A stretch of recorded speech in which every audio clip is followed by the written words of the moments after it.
came to San Francisco expecting to win the Republican nomination in a walk appears heading in that direction as the GOP convention opens.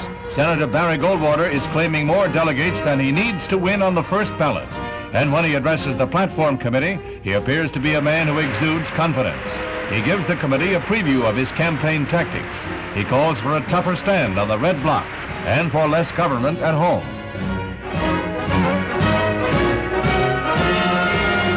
Fighting a rearguard action to the very end, Governor William Scranton and his backers attempted a floor fight over the seating of a Negro delegate from Tennessee. Scranton was defeated in a voice vote, and his followers girded for another battle.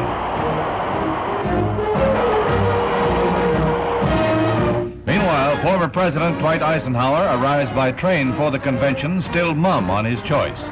Later, he said that the GOP platform need not have a plank condemning the extreme rightists. On the eve of the convention, the largest civil rights demonstration since the March on Washington last summer is assembled before the San Francisco City Hall. 40,000 people, half of them Negroes, demonstrate against Goldwater and hear from Henry Cabot Lodge and other anti-Goldwater leaders.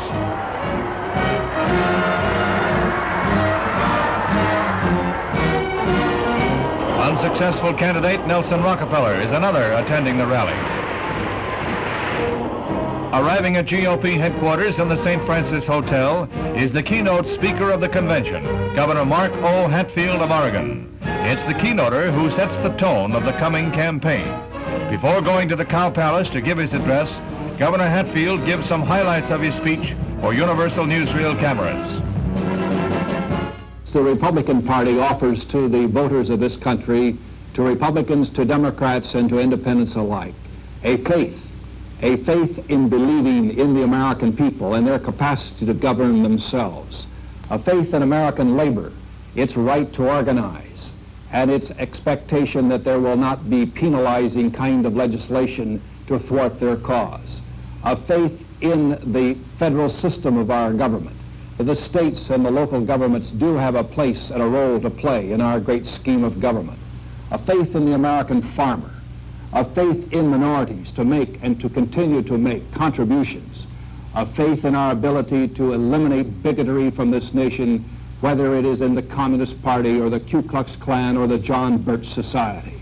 This is the party of faith, a faith that believes in the basic eternal moral values of the Judeo-Christian faith. All of this means that America does have a choice. It has a choice of continuing with a party of fear or turning to a party of faith and progressive spirit. The decks are cleared for action.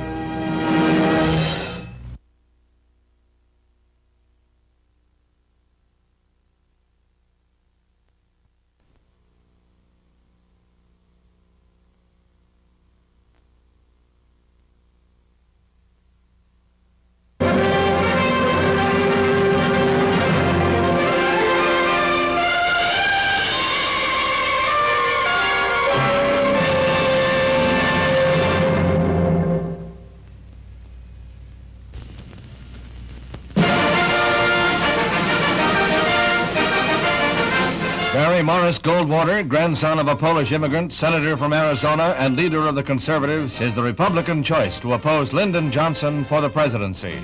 As his family proudly watches at San Francisco, Senator Goldwater's name is put into nomination by Senator Everett Dirksen of Illinois, and that sets off a wild demonstration by Goldwater supporters.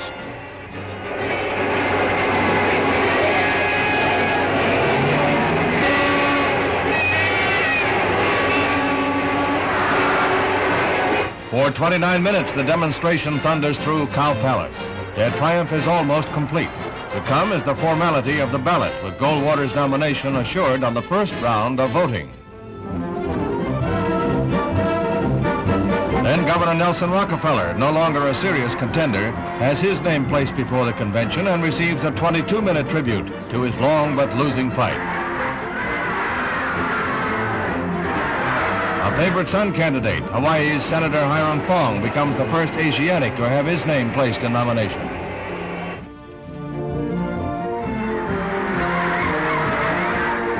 Senator Margaret Chase Smith of Maine receives a warm and sprightly tribute, honor for the first woman to have her name before a major political convention.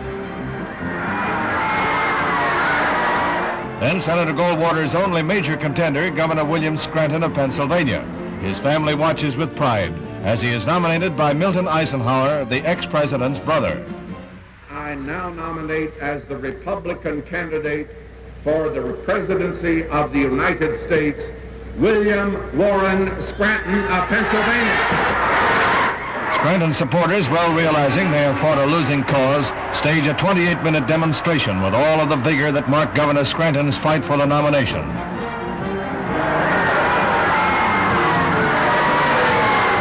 Then the balloting begins. Scranton and his fellow moderates refused at this point to allow Goldwater's nomination by acclamation.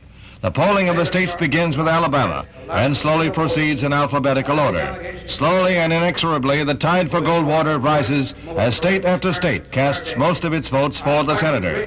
There are 1,308 delegates voting. To win, a candidate must poll 655. Now the senator is within 15 votes of victory. Oregon, 18, Rockefeller. Pennsylvania, 64 votes. Mr. Chairman. Pennsylvania gives Goldwater 4 of its votes, and then Rhode Island adds 3. This brings the total to 647 with 8 more needed. Victory is close at hand.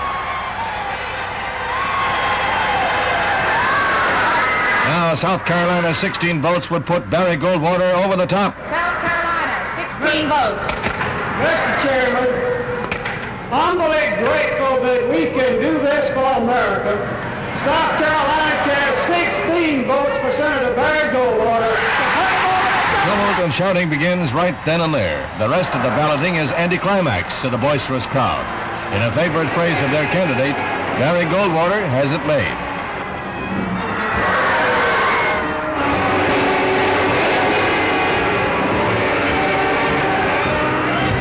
Governor Scranton comes to the Speaker's platform to enter a plea for unity among the conservative, moderate, and liberal wings of the Republican Party. His move to make the nomination unanimous met with failure, but otherwise the Goldwater victory is overwhelming, 883 votes. Senator Goldwater chose as his running mate William Miller of New York, the retiring GOP national chairman. This will match 2 conservatives against President Johnson and a Democratic vice presidential candidate yet to be chosen. Then it's on with the campaign.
My friend,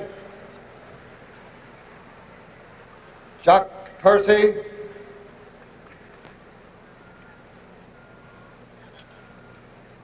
surely the next governor of the state of Illinois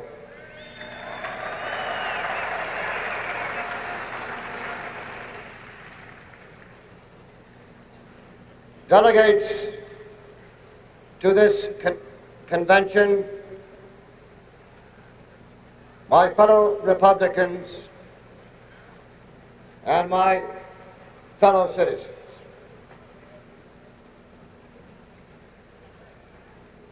There are, at this moment, no words to convey my feelings. I love this country with all my heart. I love this party, the finest instrument for good government this country has ever known. I love the people of the United States of America, 200 million strong, devoted to God, consecrated to liberty, and all crusaders for justice, all crusaders for equality of opportunity for every person on the face of the earth. And on this point, I want the record unmistakably clear. I vastly admire and respect the courage, the integrity, the selfless commitment to principle of one of the most dynamic and forceful leaders in the nation's history, Senator Barry Goldwater of Indiana.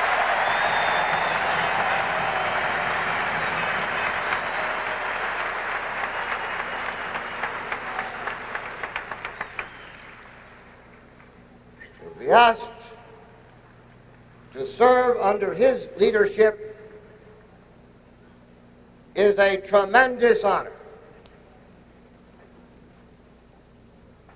To be asked to carry forward with him his struggle for victory for all freedoms is a magnificent opportunity.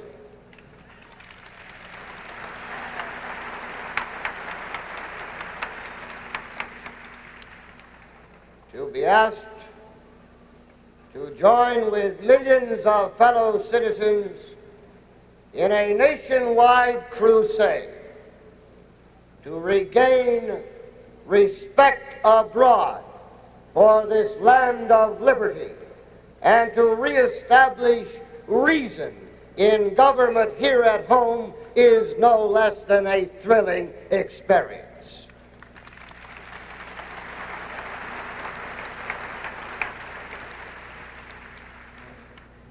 I have no misconceptions about my role.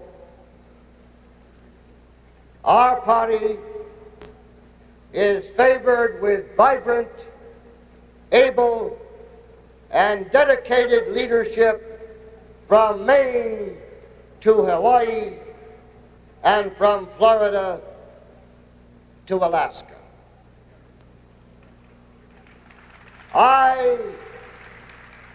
I know them all, and I know that any of these leaders are fitted far better than I to wage the great struggle ahead. But my friends, my family and I here pledge ourselves to you that we shall devote our hearts and our hands, our energies and our abilities, and our spirit and our enthusiasm in this greatest challenge of my lifetime.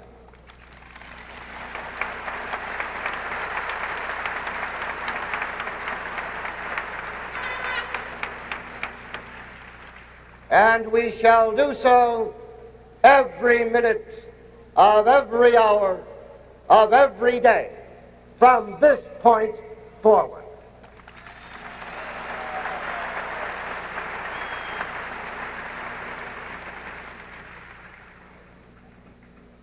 My fellow Republicans, 4 years have passed since the most beloved American in the world retired from the presidency to his farm at Gettysburg. During his Republican administration, loyally supported by the Republicans in the Congress, this nation had a new birth of freedom, a new dignity in the community of nations, and a new strength and domestic tranquility at home.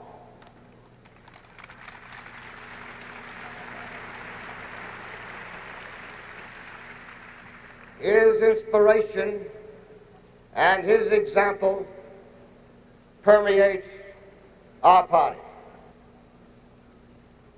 His inspiration and his example guide us still. And as he indicated 2 evenings ago, he stands ready with all other Republicans to join with us in once again carrying forward our commitments for the well-being of every human being.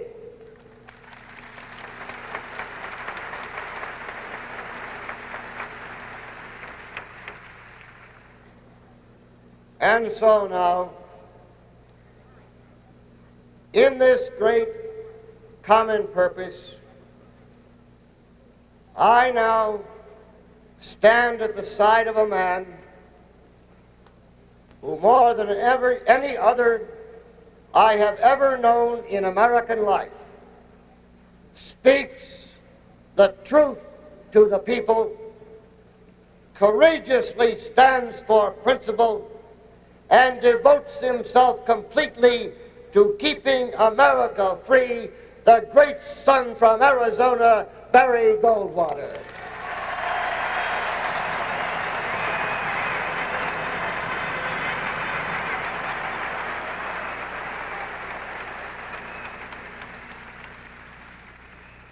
Ladies and gentlemen, it is in this great purpose that now I humbly accept the great honor you have bestowed upon me here, your nomination for the Vice Presidency of the United States.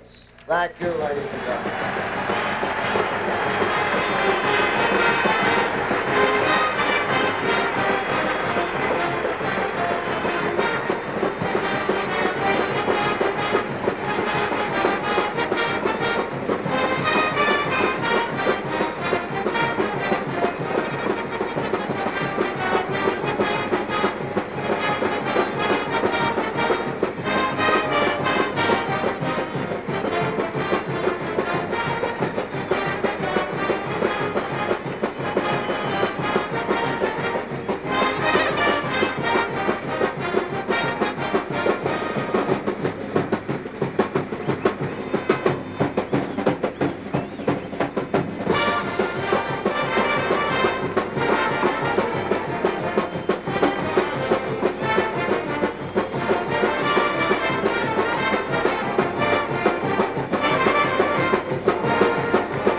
Next is a speech by Richard Nixon, who will ask for unity in the party and introduce Senator Goldwater.